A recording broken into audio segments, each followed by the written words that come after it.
buenas noches, distinguida teleaudiencia de Ventana Abierta, el programa oficial de la Dirección Regional de Salud.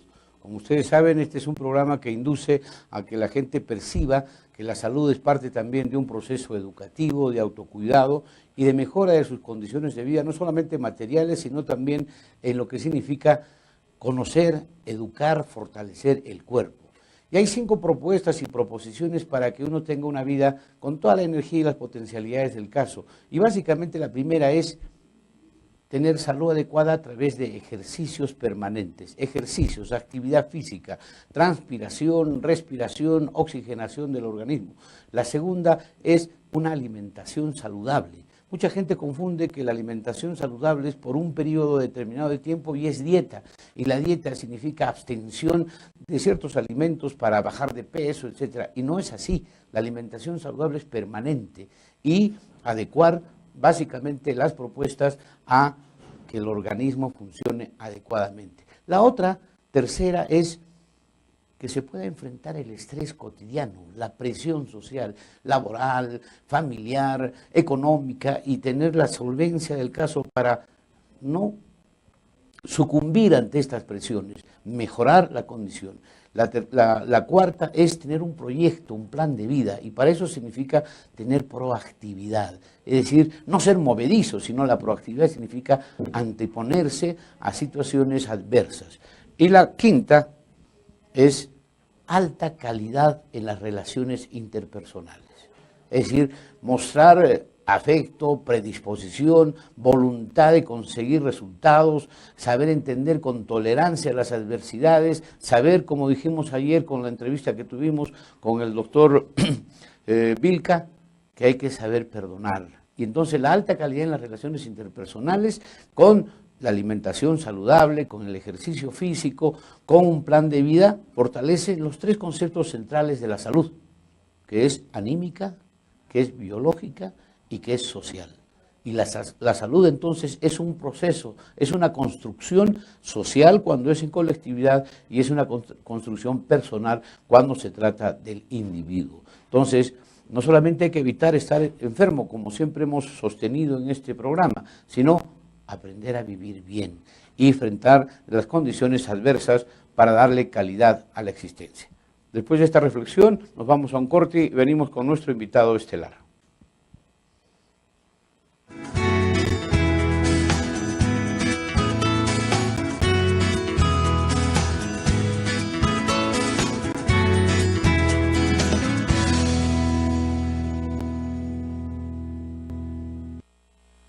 Distinguida teleaudiencia, estamos aquí en cámaras y en el set con el doctor Andrés Miguel Cáceres Jara. Él es decano del Colegio Médico de Puno, capítulo Consejo Regional, capítulo 14. Con él vamos a conversar sobre un tema. Mañana es el Día del Riñón, también es el Día Internacional de la Mujer, confluyen varios acontecimientos y efemérides especiales, pero debemos puntualizar que el riñón es un exquisito y excelente organismo que nos fortalece en varias cosas y su debilidad nos genera una serie de sufrimientos y de procesos bien difíciles de enfrentar. Buenas noches, doctor, gracias por estar aquí en el programa Ventana Abierta. Muy buenas noches, muchas gracias por esta invitación. Para mí es muy grato poder dirigirnos a toda la audiencia y especialmente agradecerte la oportunidad de que me das felicitar a la mujer. Mañana se festeja, se celebra el Día Internacional de la Mujer, un ser tan querido y tan respetado por nosotros. Y coincidentemente también se está recordando el Día Internacional del Riñón, algo tan, como tú lo has dicho, un órgano tan noble, pero a veces por descuido, por alguna razón, por algunas enfermedades, cuando falla, tiene efectos bastante... Pero debería ser considerado en plural el Día Internacional de los Riñones, ¿no? Porque es un par magnífico. Así es. Su debilidad nos genera una serie de problemas. Pero podemos decir que el riñón es tan noble que a veces con solo un riñón podemos vivir. Cierto. Y esa es una de las partes importantes. Tenemos que recordar, actualmente en el mundo hay 195 millones de mujeres que sufren enfermedad renal terminal. Esos riñones ya no funcionan. Esa es una realidad bastante fuerte, bastante triste, porque estas personas están en algún momento en necesidad de ser reemplazados esos riñones.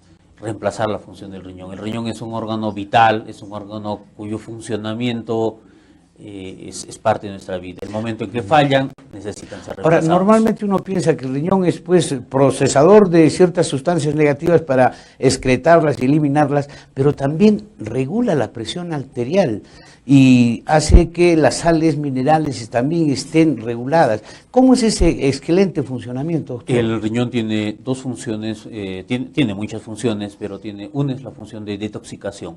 Elimina las toxinas que el metabolismo produce, las toxinas que nosotros ingerimos, los medicamentos que ingerimos, todo esto que nosotros, que se produce en el cuerpo, una toxina, algo tóxico, puede ser eliminado. Son dos vías principales, el hígado y el riñón. Fundamentalmente el riñón es excretado a través de la orina. La orina es un conjunto de agua y desechos orgánicos, ¿no? Y la otra función son las funciones endocrinas, las funciones propias. Por ejemplo, tiene órganos reguladores, células reguladoras de la anemia, evita la anemia, favorece la formación de sangre, controla la presión arterial, regula el equilibrio interno, la acidez de la sangre, es todo un órgano muy complejo. Ahora, ¿hay una predisposición fisiológica o biológica de organización?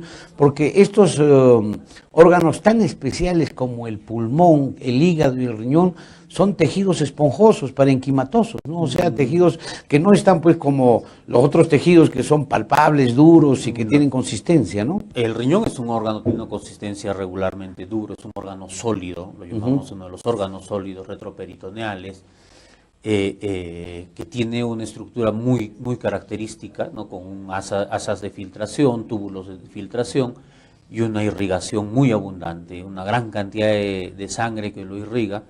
De tal manera que en vivo el riñón es un órgano bastante duro, grande. Cuando se vacía de sangre es un órgano igualmente sólido, pero no de un tamaño ligeramente menor por el vaciamiento de sangre. Ahora, tan importante el riñón, ¿por qué genera problemas a la gente de cierta edad o inclusive a jóvenes, a niños?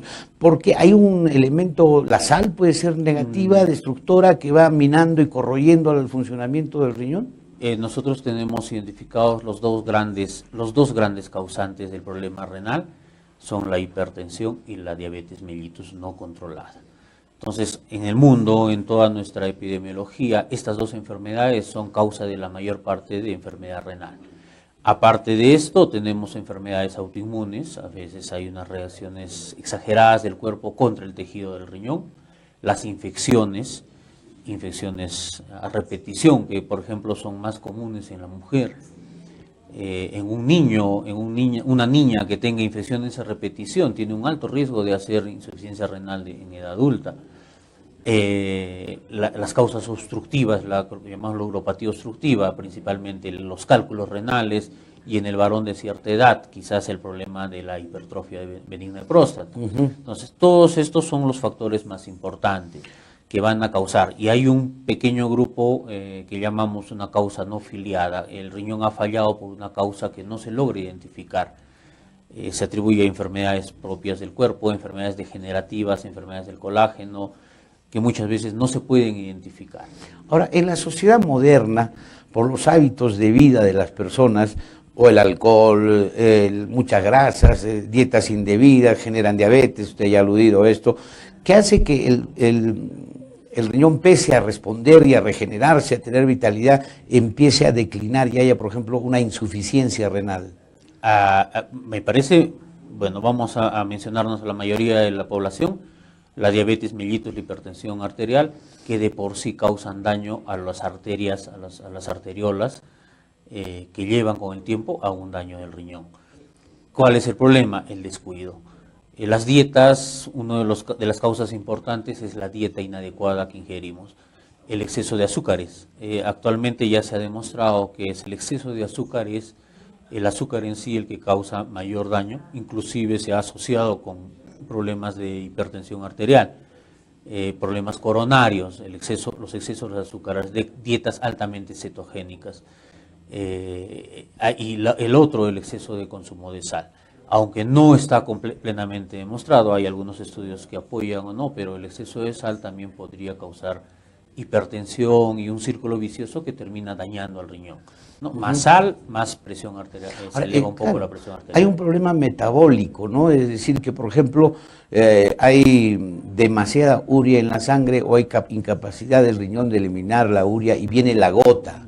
Y esta gota se está generalizando en mucha gente joven en Puno y en el país, que antes no tenía esa incidencia la gota, no tenía cierta exquisitez por los hábitos negativos de alimentación, pero inclusive ahora puede denominarse que hay una gota que proviene también de problemas genéticos. La gota en sí es una enfermedad genética, es un defecto en la eliminación del ácido úrico. Es una enfermedad que tiene una tendencia hereditaria, o sea, se sabe que la causa es la deficiencia de una enzima. Entonces, la gota también es una de las causas de insuficiencia renal. ¿Cuál es el detalle? Que la gota, su tratamiento es tratar de evitar el consumo de exceso de proteínas, alimentos que incrementan el ácido úrico en sangre. Ese es un defecto que es generalmente es más genético, o sea, tiene una tendencia heredofamiliar. Pero en sí nosotros tenemos que quizás conversar sobre dos temas. Uno, la protección del riñón, cómo vamos a proteger, Claro. enseñar a nuestra población, primero, si es diabético, cuidar su riñón, proteger, controlar su enfermedad, no abandonar los tratamientos que se les prescribe, y ojo que la dieta es parte del tratamiento. Y antes de caer en este problema de las deficiencias nefropáticas, digamos, enfermedades del riñón, ¿qué hacer para evitar que el riñón se enferme? ¿Qué hacer? Primero, controlar las enfermedades, ¿no?, que hemos Generales, mencionado. Las más importantes: diabetes, hipertensión, infección urinaria, controlar mucho la uropatía obstructiva, la hipertrofia de próstata, la presencia de cálculos renales, ¿no? Hay un pequeño grupo de personas que tienen enfermedad autoinmune, ellos tienen que seguir un tratamiento. Si se detecta a tiempo y se puede hacer un control, se puede retrasar o detener el progreso del deterioro renal. Actualmente el deterioro renal, la enfermedad renal, no se denomina ya insuficiencia, es una enfermedad renal crónica. Tiene varios estadios, ¿no?, de acuerdo a la tasa de filtración que le queda a ese riñón, cuánto va a filtrar de orina por día. El estadio final, que lo llamamos enfermedad renal crónica terminal, es cuando el riñón ya no filtra la cantidad suficiente, menos de 20 ml por segundo. Entonces, esa enfermedad, que es progresiva, puede detenerse con un tratamiento adecuado. Todo paciente, conforme avanza la edad, también va a perder cierta capacidad de filtración renal. Ahora, en el común pensamiento de la gente, todas las enfermedades generan trastornos, generan padecimientos, pero las enfermedades del riñón generan más sufrimiento. Hay gente que padece porque tiene que hacerse hemodiálisis, cosas de esta naturaleza. ¿Cómo hacer que psicológicamente se pueda mejorar esa condición? Y bueno, y como es a veces incurable el proceso de la enfermedad, hay que seguir con este tratamiento. ¿Qué hacer para que más o menos uno esté aliviado y no esté aplastado, apesadumbrado por el dolor y la insuficiencia o la enfermedad renal? En este caso ya estamos hablando de personas que necesitan una terapia de reemplazo renal. Ese riñón tiene que ser reemplazado. Sus riñones no funcionan, tienen que ser reemplazados. La terapia de reemplazo renal, existen actualmente dos que son temporales, que son la diálisis peritoneal y la hemodiálisis, y una que se considera definitiva, que es el trasplante renal. Son terapias para reemplazar a esos riñones. En este caso tiene que la persona que está sometido a estos procedimientos, elegir el que más le conviene, de acuerdo a la opinión de su nefrólogo. Y nosotros tenemos bastante experiencia aplicando la terapia de diálisis peritoneal. Hemos desarrollado inclusive una técnica quirúrgica para el implante de los catéteres por vía laparoscópica, y hemos visto que estos pacientes tienen un gran inclusive reintegro a su labor, un buen estado de vida, al contrario de los que están en hemodiálisis, que tienen mucho más daño. Entonces, mucho hay que ver también de la persona. Yo conozco personas que han regresado a trabajar después de estar con insuficiencia renal, están con insuficiencia renal, pero se hacen su diálisis y trabajan activamente, son muy, muy activos. Ahora, en el Perú se ha avanzado desde el punto de vista quirúrgico en trasplantes de riñón. ¿Qué posibilidades habría y en cuánto tiempo se podría concretar y coronar la aspiración de que se hagan trasplantes renales en Puno? Miren, el día 27 de febrero es el Día Mundial del Trasplante y nosotros hemos empezado ese trabajo ya hace varios años para tratar de hacerlo. Hace 2 años conseguimos por primera vez aquí en la historia de Puno hacer lo que llamamos una procura de órganos. Por primera vez un familiar aceptó donar los órganos de su familiar, el esposo que había fallecido por un accidente, y con un equipo que vino de Lima, extrajimos los 2 riñones y se han trasplantado en la ciudad de Lima. Ahora, esta tarea de enfrentar las enfermedades del riñón pues son básicamente de terapia, de tratamiento, es decir, el paciente reeducarlo y orientarlo para que se defienda. No hay previsiones, por decir, así sea un ejemplo extremo, la vacuna evita que haya enfermedades infecciosas como la polio, sarampión, lo que fuere, ¿no? Pero para evitar estas enfermedades del riñón no hay ninguna terapia, hay una medicación especial o tiene que abordarse el problema cuando ya se aflora y aparece la enfermedad. La terapia en sí que nosotros tenemos, la terapia actual, la terapia moderna, podemos decir, va a detener el progreso de la enfermedad y hasta lo va a coartar, digamos, va a detener, no va a hacer que el paciente llegue a la insuficiencia renal. La enfermedad renal está íntimamente ligada a nuestros hábitos de vida. Y eso se refiere al diabético que cuide su salud, su enfermedad, al hipertenso que cuide su presión arterial, a quien tiene infecciones urinarias que se haga un tratamiento adecuado. O sea, tiene que hacerse el tratamiento de eso, porque esas enfermedades repercuten en el daño renal. Y después de un tiempo vamos a llegar al trasplante, que lamentablemente, y esto yo siempre lo digo cuando puedo conversar, en Perú nuestra cultura de donación es muy pobre. Somos, creo, el penúltimo país en América en donación de órganos. Entonces, eso es lo que nos falta para hacer el trasplante renal. Bueno, hay un desprendimiento hasta heroico de familiares que en vida donan riñón cuando se trata de un trasplante allegado, ¿no? El trasplante vivo relacionado, que quizás podamos hacerlo muy pronto acá. Dios, que queremos que estamos en ese camino, estamos preparando a los pacientes para poder hacer la donación de órganos vivos relacionado, pero me parece que no es la solución porque hay mucha gente que tiene muerte cerebral y puede donar sus órganos. Si estos familiares, una persona que ha fallecido, que ya tiene el cerebro muerto, puede donar sus órganos, y cuando puede ayudar a mucha gente. Cuando es un occiso, muerte violenta, y tienen el DNI, dice que puede donar el órgano, ¿hay un banco para guardar el riñón o todavía no tenemos? La legislación peruana no nos impide sacar el órgano si es que el familiar no aprueba. Pero ¿y si está en el DNI del paciente que sí desea hacerlo? La legislación peruana no permite eso, o sea, tiene que ser, así diga el muerto, digamos, haya manifestado su voluntad, respetamos la voluntad de los deudos. Ahora, en cuanto a esto del banco de órganos, en Perú y en el mundo tampoco es tan factible conservar un órgano mucho tiempo.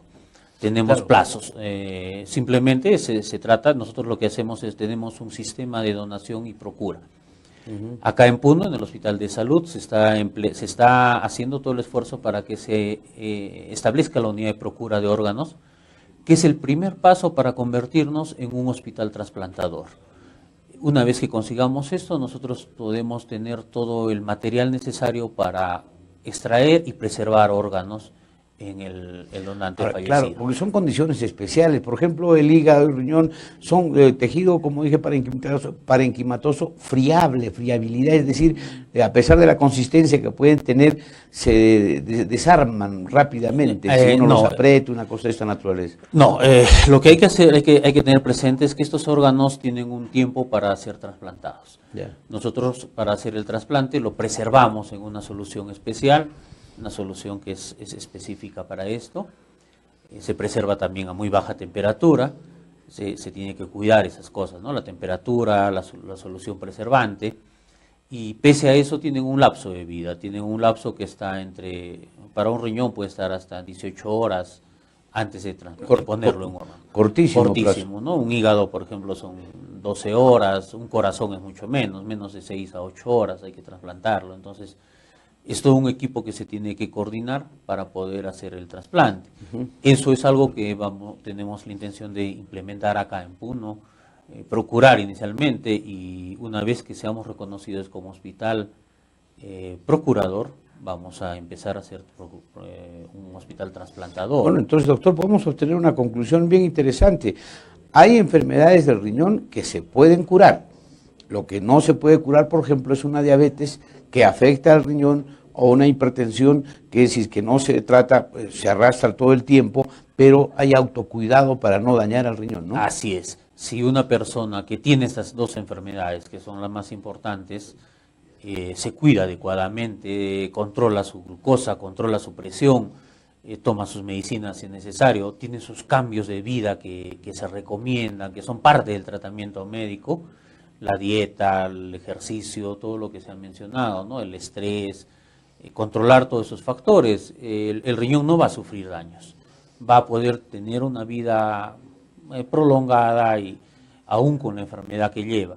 El detalle es, hay que controlar la enfermedad que está causando el daño al riñón. Ahora, normalmente pues uno cuando tiene una enfermedad de diabetes y no se cuida, quien padece es el riñón, y a veces uno puede fallecer por problemas renales. Claro, el riñón es uno de los, lo que llamamos uno de los órganos diana, órganos que son dañados por esas enfermedades. El riñón, tenemos también el daño al corazón, el daño al cerebro, el daño a las extremidades, los dedos, los pies, por ejemplo, el pie diabético. Entonces, todo esto son los órganos que son afectados por estas enfermedades. Uno de los más delicados, más lábiles quizás es el riñón, ¿no? Entonces hay que cuidarlo. Y el cuidado es simplemente seguir las indicaciones del cambio de vida. Yo pienso que el especialista que los va a evaluar les va a enseñar todas estas terapias, todo lo que tiene que hacer. No solo es una medicina, no solo es una pastilla, es todo un tratamiento integral. Ahora, el riñón pues es una fábrica permanente, nunca se detiene, todo el tiempo está procesando, está a nivel externo, secretando a nivel interno, endocrinamente, transmitiendo sustancias, enzimas, etcétera. Y eso, ¿cómo se puede vitalizar? Que esa es la reiteración que le hago, porque educamos a la población para que aprenda a defender su riñón, es decir, actividades, buena alimentación, agua, 2 o 3 litros diarios. ¿Cómo es el tema exactamente, doctor? Lo primero habría que recomendar es cuida tus riñones, las enfermedades, cuida tus riñones comiendo adecuadamente, la dieta, cuida tus riñones también ingiriendo bastante agua, cuida tus riñones evitando los tóxicos. Tenemos ya un par de casos registrados de personas que han ido a hacerse su purga a San Pedro, han tomado este agua que produce bastante diarrea y deshidratación y han terminado con enfermedad renal. Se han provocado, entonces esos son tóxicos. Muchas veces tenemos el caso hace poco han tomado un tratamiento empírico, un curandero creo, y han fallecido en Juliaca 4 personas, si no me equivoco.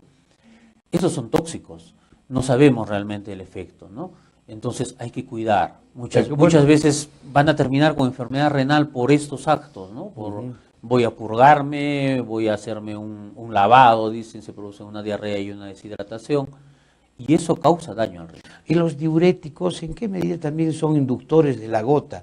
El azocefazabal, la furosemida, que uno ingiere y de repente se va depositando el ácido úrico a nivel basal del riñón, según lo que dicen, y de improviso explota y viene ya la crisis y el ataque de gota. No, el diurético hay que usarlo bajo estricta prescripción médica. ¿Por qué? Porque el diurético, por ejemplo, la furosemida, se ha demostrado que causa daño al riñón. Los medicamentos, el famoso ibuprofeno, que la gente a veces se lo toma, son medicamentos sin prescripción médica, hay una enfermedad que se llama la nefropatía por AINES, por antiinflamatorios. Entonces, estos son excretados por el riñón, pero sí, en muchas personas han llegado a producir insuficiencia renal. Entonces, hay que tener mucho cuidado. Es por eso que les digo, cuida tu riñón no ingiriendo tóxicos. Todos los medicamentos es evidente que tienen un estudio, sabemos que son útiles, pero que también tienen efectos secundarios. Bueno, deben ser usados bajo supervisión. Bueno, doctor, hemos tenido una conversación bastante técnica y médica respecto de la terminología de la medicina, pero hay una cuestión concreta, educativa. Hay que aprender a educar el riñón y a defenderse y preservarlo de los malos hábitos. El ejercicio, la ingesta de alimentación saludable, evitar los tóxicos es fundamental, porque el riñón no deja en ningún momento de funcionar, permanentemente está en actividad, y cuando hay una declinación final, doctor, ¿por qué los edemas, por qué las hinchazones en el cuerpo, en las piernas, en los brazos, básicamente a nivel de las extremidades? Porque el riñón ya no puede eliminar el agua, ya no puede, ese es un mecanismo que consume energía para eliminar el agua y las sales, y ese riñón ya ha sobrepasado su límite y ya no puede. Entonces el agua se empieza a retener en el cuerpo. ¿Y qué hacer para volver a hacer que el riñón funcione y ya no tenga una retención de líquidos? Cuando el riñón ya ha fallado, centrado en insuficiencia renal terminal o enfermedad renal crónica terminal, solo quedan las terapias de reemplazo, ¿no? Entonces, las terapias de reemplazo que hemos dicho al inicio, hemodiálisis, diálisis peritoneal y finalmente trasplante, que es la terapia casi definitiva o definitiva. Entonces, ese ya es una enfermedad avanzada que necesita tratamientos ya muy especializados. Bueno, estamos advertidos, estamos alerta, hay que cuidar los órganos vitales, magníficos, nobles, como dice el doctor Cáceres Jara, respecto del riñón en este caso. Le agradecemos por su participación, esperaremos en otro momento conversar ya sobre la nueva gestión que usted está emprendiendo como decano del Colegio Médico y la ruta diferente que hay que imprimir para que la medicina local, regional, fortalezca sus visiones particularizadas respecto a nuestra propia realidad, ¿no? Muchas gracias, muchas gracias. Te agradezco la oportunidad también de felicitar a todas las mujeres en su día, el día de mañana, y también reiterarles, nosotros queremos trabajar en conjunto con la DIRESA para poder elevar la calidad de la atención médica en Puno, ¿no? Es algo muy importante y yo creo que sí se puede hacer. Acá tenemos médicos con muchas capacidades, con muchas ganas y mucho entusiasmo. He tenido oportunidad de conocer a muchos de ellos durante nuestra campaña y creo que hay que darles todo el apoyo necesario. Y cuánto bien nos haría para nuestra salud y nuestro estado anímico saber que tenemos médicos a los cuales podemos confiar, que nos dan garantía, que nos dan seguridad y a los cuales les podemos agradecer cuando hay un tratamiento adecuado. Reiterando también la felicitación por el Día Internacional de la Mujer, para la cual, para bienes, futuro con permanencia, con solvencia y con una vigencia efectiva en el contexto del desarrollo socioeconómico y cultural de nuestro país. Muchas gracias y con nosotros hasta el día de mañana.